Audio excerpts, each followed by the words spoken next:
এই দুটোর মধ্যে কোনটা বেশি ভালো লাগছে? অবশ্যই প্রথমেরটা, তাই না?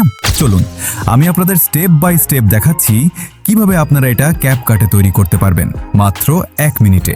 ভিডিও শুরু করার আগে একটা ছোট্ট রিকোয়েস্ট, যদি চ্যানেলে নতুন দর্শক হয়ে থাকেন তাহলে অবশ্যই চ্যানেলটি সাবস্ক্রাইব করে রাখবেন এই ধরনের ইনফরমেটিভ ভিডিও দেখার জন্য। ক্যাপকাট ওপেন করার পর একটা ব্ল্যাক ব্যাকগ্রাউন্ড নিয়ে নেবেন এবং ওভারলে লেয়ারে এই ধরনের ইনস্টাগ্রাম আইকন নিয়ে এটা স্ক্রিনের মাঝখানে অ্যাডজাস্ট করে নেবেন এবং যতটা ডিউরেশন প্রয়োজন সেই অনুযায়ী রাখবেন। এরপর ওভারলে লেয়ার সিলেক্ট করে এটা ডুপ্লিকেট করে নিচে নিয়ে আসবেন।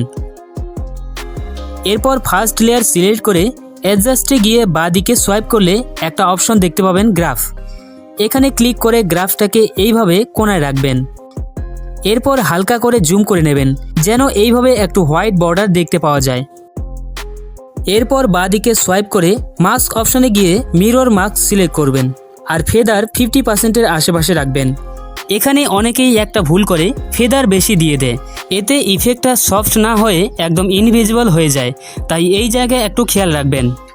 এবার শুরুতে একটা কিফ্রেম আর শেষে আরেকটা কিফ্রেম দিয়ে 2 থেকে 3 বার রোটেট করে নিন, তাহলে একটা স্মুথ অ্যানিমেশন পেয়ে যাবেন।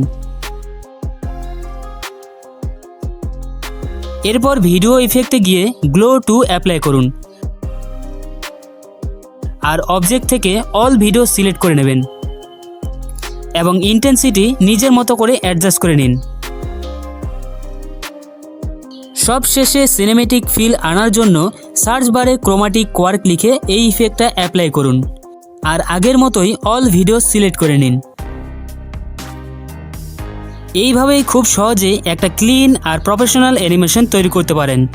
ভিডিও ভালো লাগলে অবশ্যই একটা লাইক করবেন আর চ্যানেলে নতুন দর্শক হয়ে থাকলে চ্যানেলটা সাবস্ক্রাইব করে পাশে থাকবেন, কারণ এই ধরনের প্র্যাকটিক্যাল এডিটিং ট্রিক্স আমি নিয়মিত শেয়ার করি। আর পরের ভিডিওতে কোন টপিক নিয়ে ভিডিও দেখতে চান সেটাও কমেন্ট করে জানাতে ভুলবেন না।